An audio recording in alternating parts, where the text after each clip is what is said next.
Well, hello, everyone. Welcome to AR Chat. We're at episode 14, and we are so lucky to have Becca from LinkedIn, LOL. who is currently at Scale Venture Partners as CMO. Congratulations. Thank you. I've known Becca since she was a couple of jobs ago, like you said, Many jobs ago. OGAR. Yeah. And we thought it would be great to talk to her a little bit about her current role and how AR has played a role in all the things. So with that being said, Becca, if you could introduce yourself, I'm sure you could do a better job than I could. That'd be great. I don't know if it's a better job, but I'm Becca. Hey, I am a communications and brand person. Like my entire career has been those things. But from my start in tech till now, so for the past 15 years or so, I have worn all of the hats. And AR is something that I'm extremely passionate about. So I'm glad to be here. But in addition, I think something to note about me is I have raging ADHD, which anyone who's watching or listening to this is going to be like, okay, yeah, she has raging ADHD. I like to warn people because it sometimes means I talk in circles, but I also have interesting thoughts because of it. So yeah, I'm just happy to be here, excited to hang out with you all and talk about kind of the journey that I've gone through and how AR has helped shape that. First question before Crystal jumps in with our first question. I've got Becca from LinkedIn. Do you actually get recognized? I Because your do. LinkedIn stellar, off the chart, So genuinely funny, genuinely insightful. Subreddit dedicated to her right now, right? She does. Which is there is annoying, no, but it's LinkedIn Lunatics, and they feature me on it. Any consolation, I'm familiar with the subreddit. I've never seen your posts on it. People Somebody's flag gonna them. have to share this with me. Put this in the comments. I want this in my life. I don't. To me, when people have negative things to say, it definitely means you're doing something right. 100%. Right? 100%. But also, Becca, your posts do not belong on LinkedIn I Lunatic. know. There are some heinous examples, and yours are not among them. What's fun is when it gets on LinkedIn Lunatics and then like the first two people are talking smack and then everybody else is like, actually, I agree with her. This is not lunatic behavior. And I'm like, yeah, the Reddit commenters are in my corner. That's the real win. And I actually like getting on Absolutely. LinkedIn Lunatics because that happens pretty regularly because to your point, I'm usually calling out things that are like very valid opinions for me to have. It doesn't mean everyone has to have it, but it's not like unhinged LinkedIn guru crap, you know? It's not quite what proposing to my girlfriend taught me about B2B sales. Or I wake up at 4 a.m. to hit the gym and eat, 97 grams of protein before I even like open the blinds. I don't know, whatever. It's a point of pride for me now. And I just found out last week there is an Instagram version of this because one of my followers on LinkedIn was like, "Hey, did you know you were on this?" And I was like, "I did not. Thank you for the tag." So now I'm really cross-platform, guys. Cross-platform. I've now got a career goal Meeting. that I didn't have sort of 10 minutes ago. Be on your Stephen Dickens subreddit. No, I want to be on LinkedIn Lunatics. Yeah. I mean, that's just a career goal for me now. One I didn't have. So I'm growing as a human by being on this podcast. Amazing. Well, you know what's fun? When you land on LinkedIn Lunatics, your posts get a ton more reach because everybody's then going and either commenting or looking at it. So, keep it coming. Like the astronomer executives, everyone went and looked at their LinkedIn profile. Totally. Bad press can be good press, right? Gwyneth Totally. Paltrow. So good. That is brilliant. top tier, amazing PR. Whoever did that, kudos. I know. Just amazing. And I wrote a post about it that went viral. It's got almost a million views almost or something. Tipped me off. I was like, wait, what? I was like, and I had heard about it on another platform, which is why I was like, yeah, why isn't anyone on LinkedIn talking? But like, where are the marketers? Come and show your hands. Like, we all want to see you and celebrate you in the comments. Like, who made this? Yeah, someone was at home and was like, what do we do? I mean, it's all of the pieces. It's the Gwyneth, it's the snarky questions with a response that is actually like product. But like, it was so well done. Yeah, And it was like how You had to have Really some, right. you had to have some deep pop culture knowledge too. Like I'd like to think it was a millennial sitting there and saying, Chris Martin and Gwyneth Paltrow. You know what other woman was slighted or got screwed at a Coldplay concert? Yeah. I heard this week or whatever, Ryan Reynolds' company that does all the fun ads is the one who they hired to do that. That makes sense. Totally. And a crisis management company. And who knows Gwyneth, right? Like, how do we get to Gwyneth? I We know. don't normally talk about crisis management on this pod, but a masterclass Ooh, crisis good, management. good segue.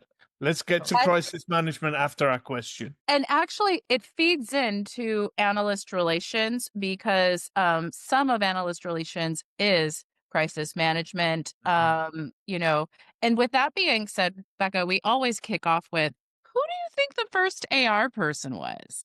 Or the first company that had an AR? Like, how did we get started? The first AR people were CEOs, no question, right? Like they were the ones who were influencing analysts. Like they still should be the ones helping to influence analysts, but they were the OG AR people. Then it was your head of product. And then that morphed into like, I need help managing this. So then it became like almost like an admin role, right? Like for a long time, AR was such a, by half of the companies out there, was like not strategic. It was a scheduler, right? And a project manager, essentially. I don't know when the scale, when I first got into AR was totally split down the middle. Like half of the people were just glorified schedulers, half of them were strategic AR people, or maybe like even a smaller percentage of strategic AR people. Maybe it was like 30%.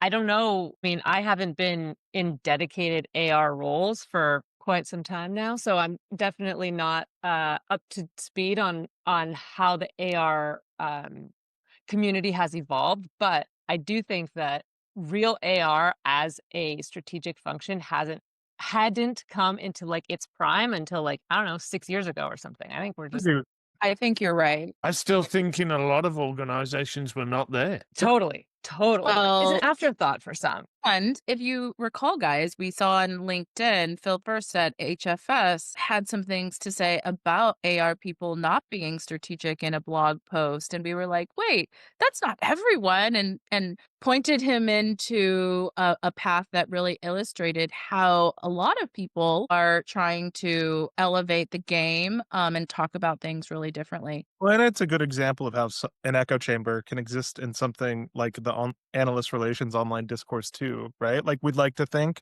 everyone is practicing strategic analyst relations and like reciprocity in their relationships, but it's hard. It takes a lot of time, takes a lot of bandwidth, takes a lot of energy, and not everyone's there. And I'm not going to admonish them for not being there, but again, I think it's a good conversation to have and a good goal to aspire to. And it's like another data point. I think most of the executives who I talk to or have worked for or whatever of the past decade are like, can't the PR person do AR too? And like that response alone tells you everything about the priority or understanding of what AR is, right? And I feel like that was my platform for like 5 years, was just trying to tell people AR is not the same as PR. Don't treat it the same way. Well, I mean, I've had a conversation this week, and I'll get to my point after it, about AR not being the same as IR.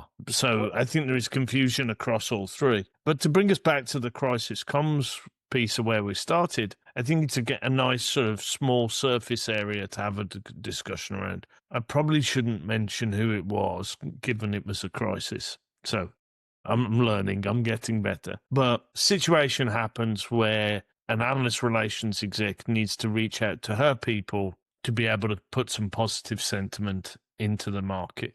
That is mission critical, time bound, and they need the best of the best to come out swinging for them with positive sentiment and opinion. You can't build that relationship in the 5 minutes before you need to make that request. So how does that individual reach out to the 4 or 5 people that she needs at that time to be able to go, hey guys, this is what's going on. Appreciate some help.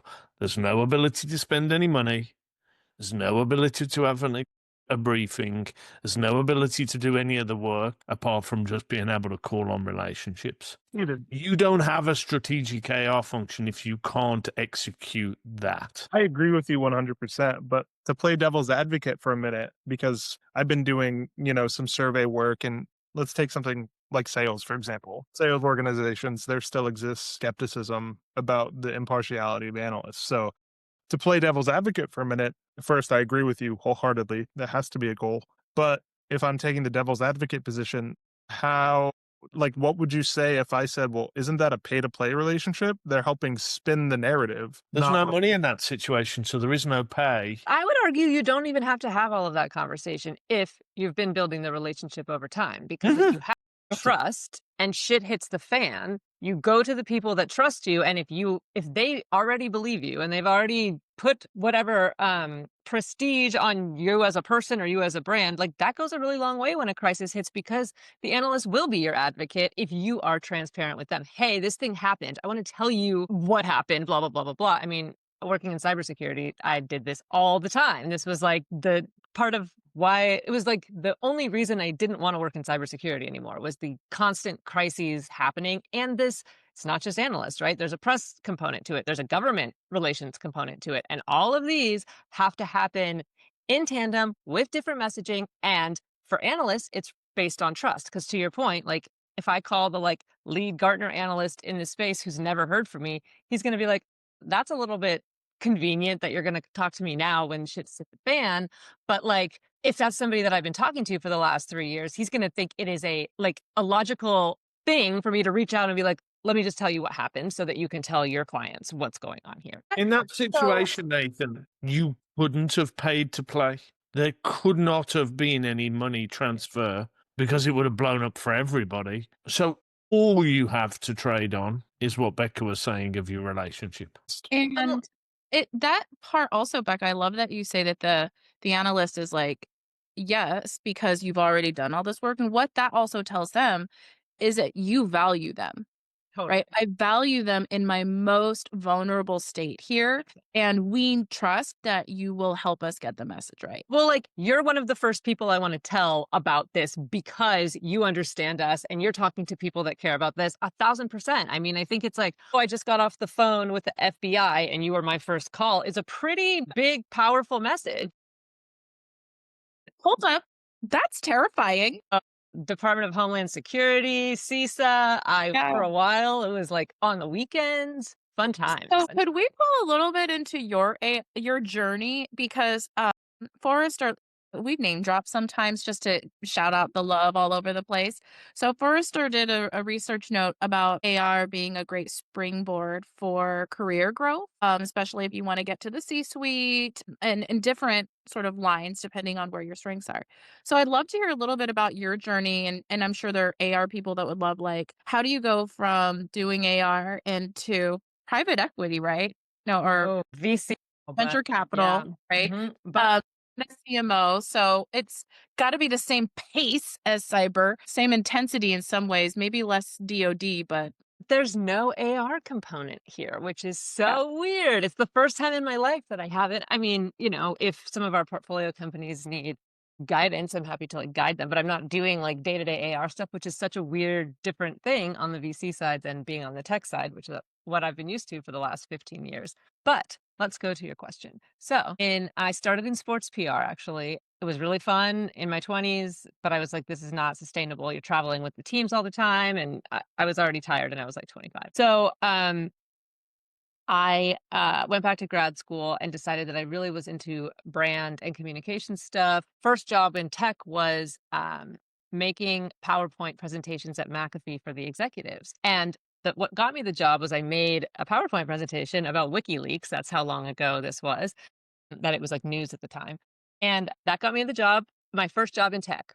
But that PowerPoint slide maker was actually an executive communications role. So I went from like, okay, I'm making slides pretty, to like sitting in all of the rooms with executives, traveling with executives, learning what business decisions were being made and the way that people talk about business. Same job at McAfee. One of our head of AR went out on maternity leave. Because I was already in this position where I'm sitting in rooms with executives and taking notes and understanding how they speak and think, I was slotted in as the AR person to cover maternity leave. And that was Donna Estrin. I feel like a lot of people know Donna because she's like perfect in AR. So she came back from maternity leave and I was like, I like AR. So another person hired me to run AR at a different company, built a program there. Speaking of Forrester, I think that the Forrester, whatever it's called, their PR council is fabulous. At least it was for me when I was early in my PR or AR career. A lot of people still love it. Yeah, that's great. I heard, yeah. And, I think it is really, I think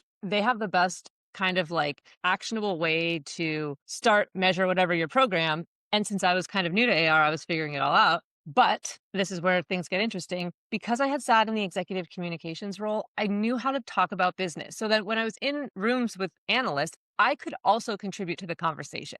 So then I was building trust with the analyst beyond being the scheduler. I was having real like market, I was asking, I'm interested too, just as much as our product and exec guys are interested or gals. Just gonna say, like, that is such an important skill that you just highlighted right there. We were having this conversation on LinkedIn a couple weeks ago as well.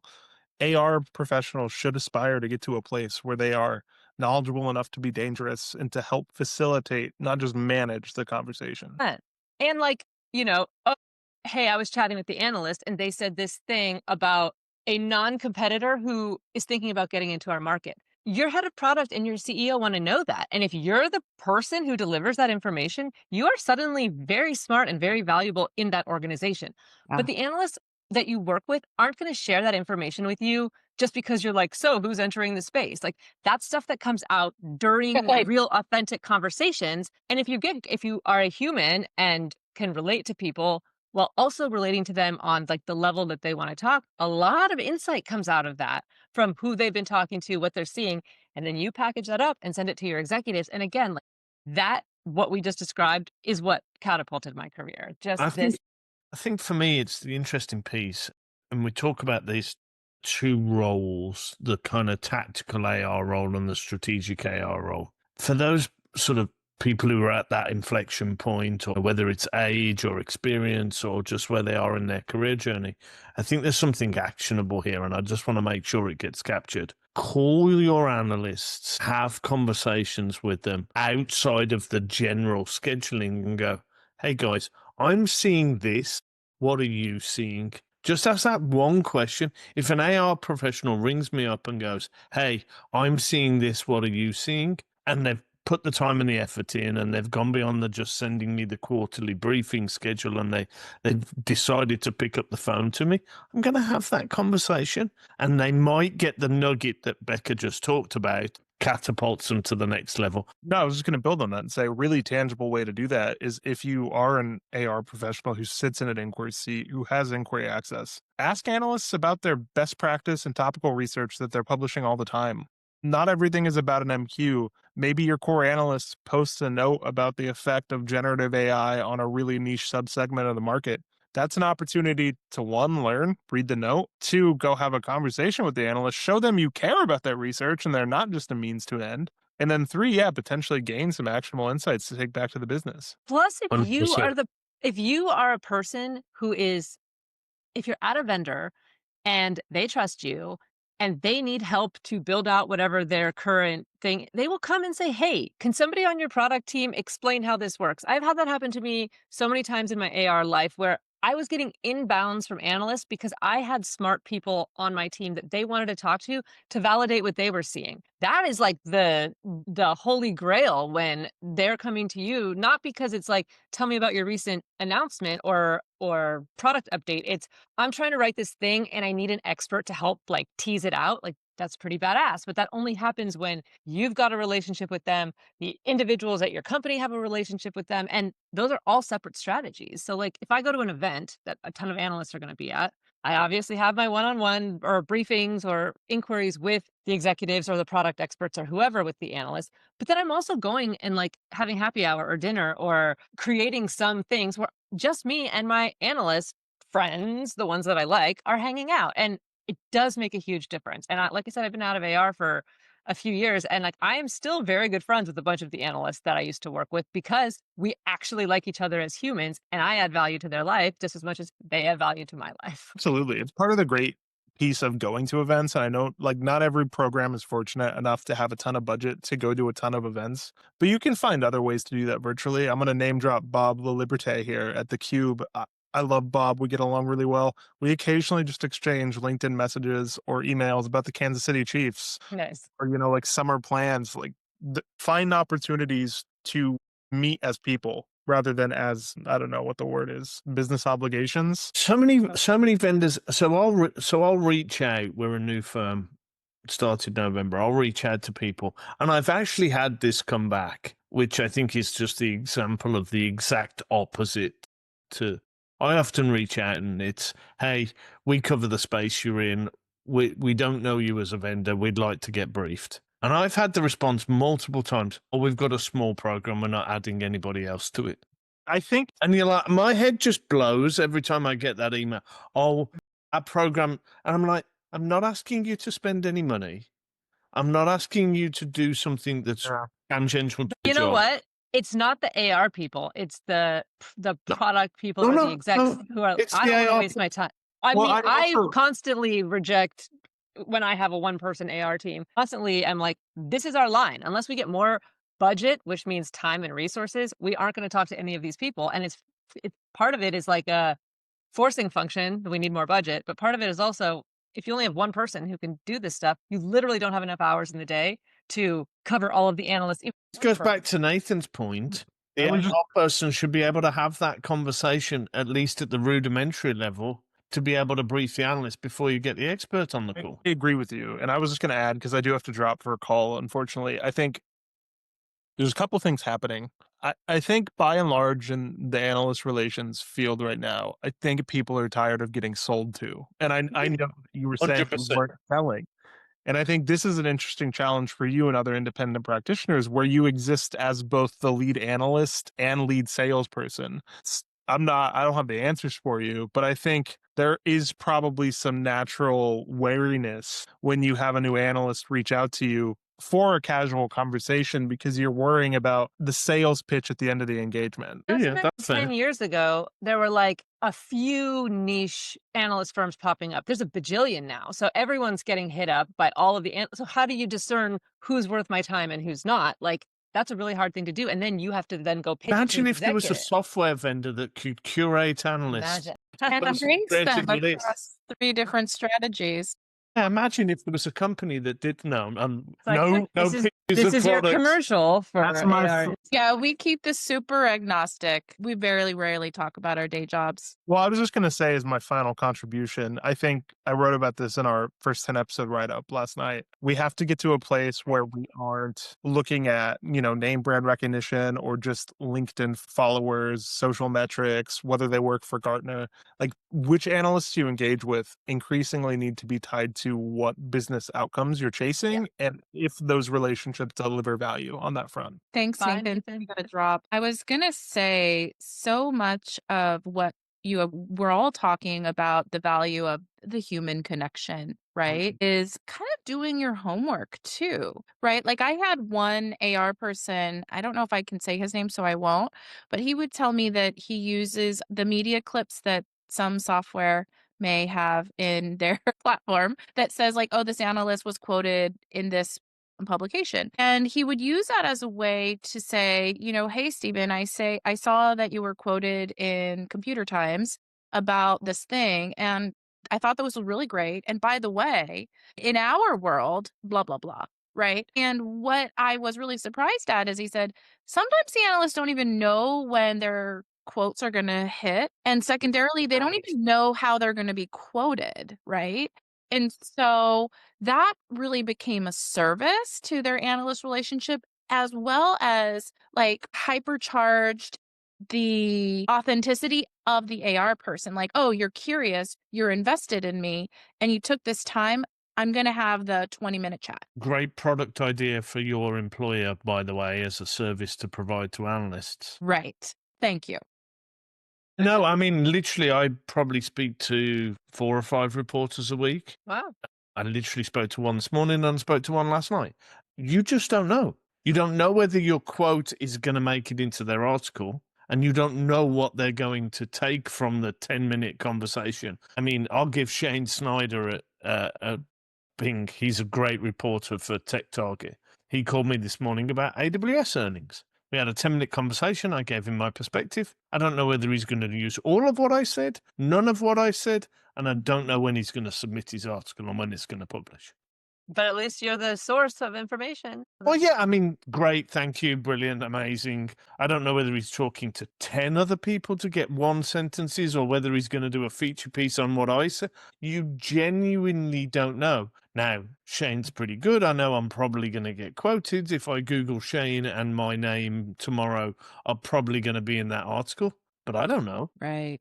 How interesting. Just an insight into Totally. And I mean, it's a really I mean, I'll double click on it just because we're goofing around here, but so many analyst relations professionals don't realize that if they've got great relationships with their analysts, they can direct reporters to them. Just going to say that, actually. I was just don't going to know. say, I have a whole PR team, right? That it's like, if I don't have an expert to offer up, I can be like, hey, reporter that I'm talking to, here's a really smart analyst that you should talk to. Let me make the introduction. Dude, that goes a long way. That's a superpower. I like doing it because, hey, my name's now in There. Yeah, totally. Wall Street Journal, New A York. lot of credibility. Yes. It's a credibility flex for me. So I like it. It's relatively easy to do because these reporters are very quick at getting to what they need. And they're asking about your literal expertise area, so you don't have to prep really. Yeah. So this is one of those touch points between AR and PR. Buddy up with your PR counterpart and position.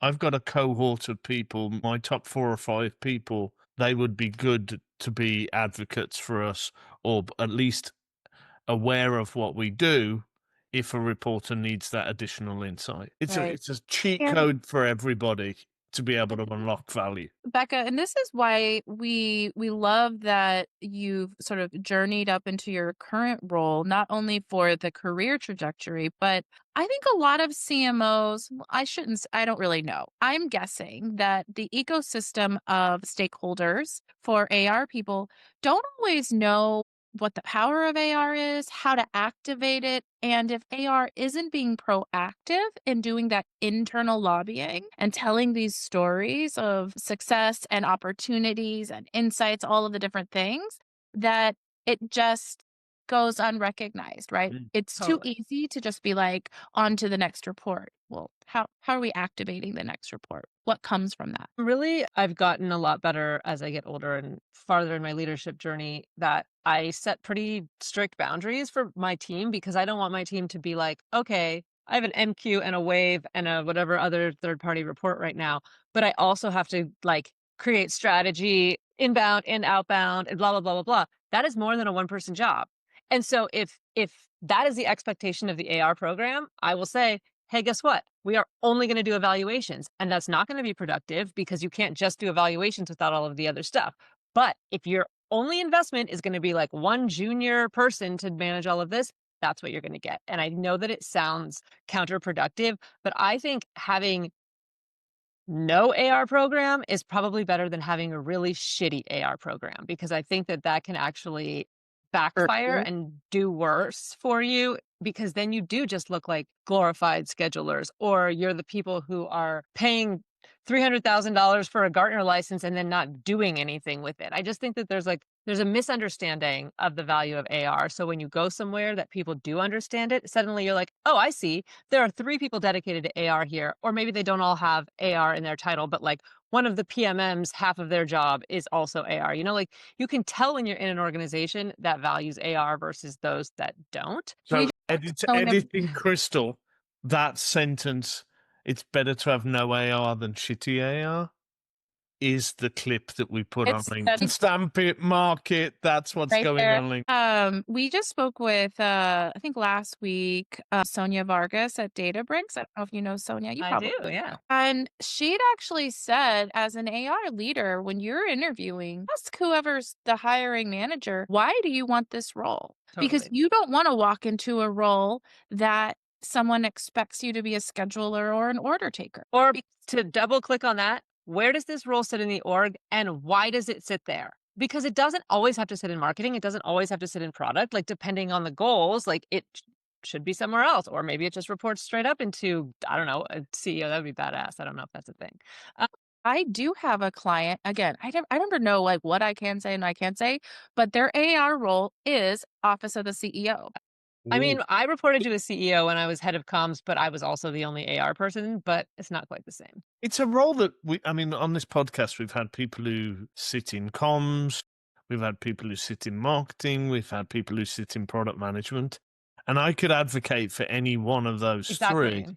3. You could have it sit in investor relations, you could have it sit in the office of the CEO.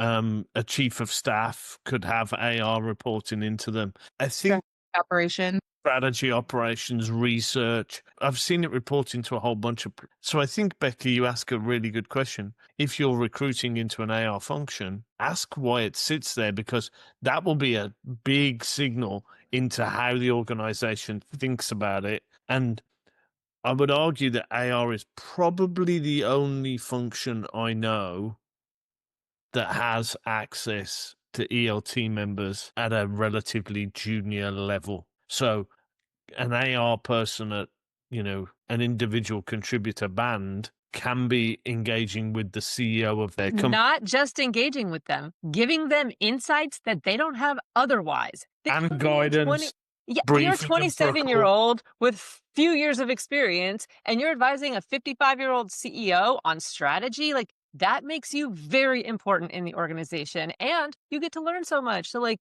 to the journey thing, Crystal, anytime anyone asks me about like comms and how did you do this, I'm always like, go do AR. Go do AR. Go do executive comms and go do AR. All of the other stuff is not that it's easy, but it's very like transferable. You can learn that stuff, whatever. But the AR and the exec comms is where you sit and learn how to be a business thinker and not just a order taker from comms.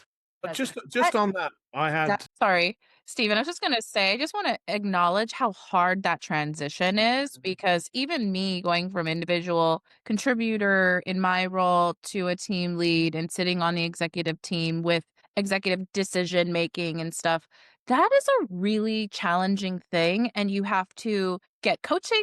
You have to be very curious. You have to be almost humble and arrogant at the same time. There's just so many things that have to come together to be really successful at doing that transition, because it is completely different than being an individual contributor doing your own little thing, right? Because you got to be able to go down and up, and you're all over the place. Well, we name drop on this show, so I'm going to name drop Morgan Osley from Rocket. I did a briefing today with a couple of her senior vice presidents. Know the SVPs really well. They've got a board meeting. They wanted to. It was a half an hour, no ceremony, straight at it. They came with a bunch of questions. They prepared a bunch of questions in advance.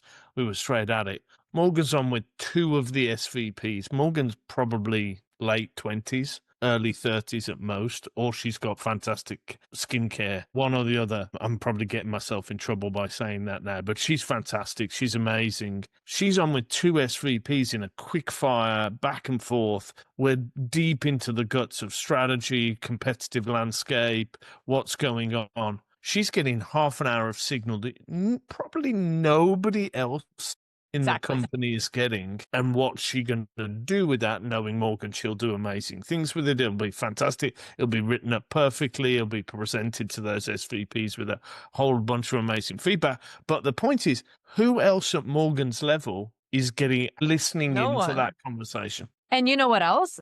I mean, I can speak from experience as a young AR professional. I was also in the rooms where they're talking to analysts about acquisitions. Are we getting acquired? Are we acquired? Like, before the communications team knew, before the rest of the ELT even knew that this was a conversation, my 28-year-old ass is sitting in there like looking up companies being like, oh, we're going to buy this company. Oh, we're going to get bought by this company, whatever. But they do.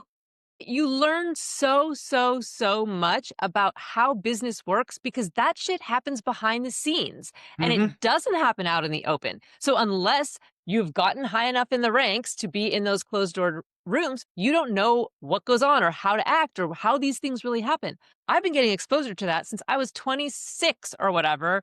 And again, cannot stress enough how much better that made me at my job later when I wanted to do brand work or when I wanted to do, comms, internal stuff, PR, whatever. All of that ladders back into, can you tie what you're doing to business goals? And can you look out at the market and understand where things are headed so you can start to look around corners and help advise?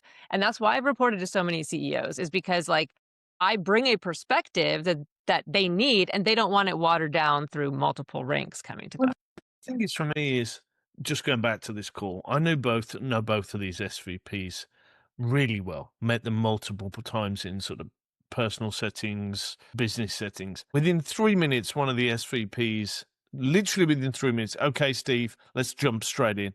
Then the conversation for the next 27 minutes is straight at it, pure signal. It always goes with this guy. Knowing that that's how SVPs talk to other senior people in the industry and the types of questions they want rapid fire answers to, they want signal, they want information, they want it condensed, they want to be able to move on to the next point just rapidly. There's no like, oh, we're going to stare at this for, it's like bang, straight on. Okay, next. Being able to just operate in that type of conversation cadence and style when you're engaging with SVPs and CEOs is crucial if you're going to skip levels and position yourself in those rooms.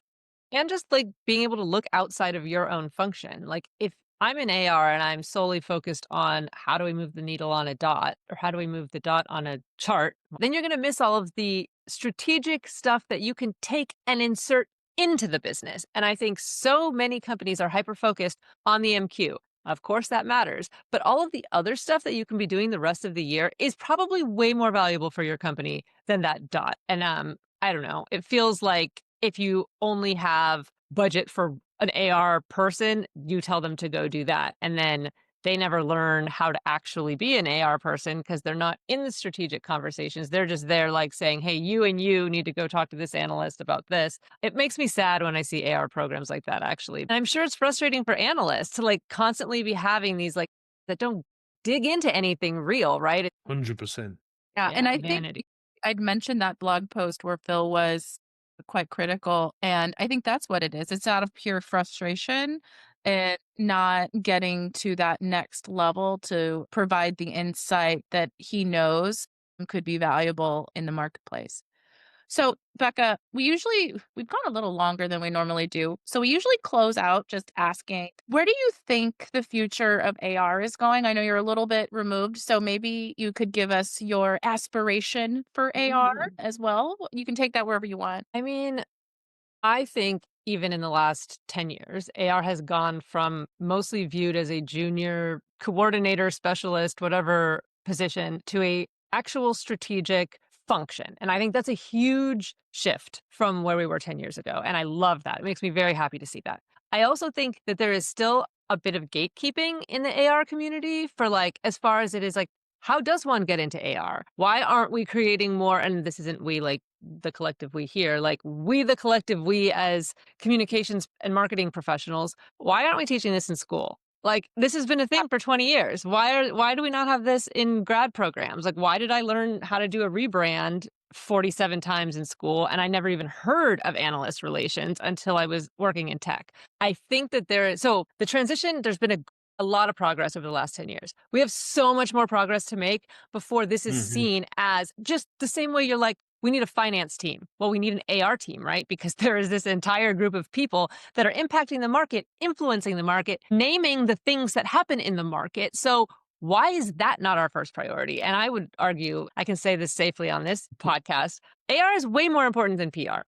No question to me in tech. Let me qualify that. In B2B tech especially, like those are the things that can really move the needle for your business. And I just think as an industry, we need to get to the place where that is a no duh. How do we recruit the best AR people rather than, I don't think we have budget for AR. Like, let's just, not do it this year or only talk to Gartner or whatever corner cutting is happening. I feel like we need to get to the point where that is not. Right. Yeah.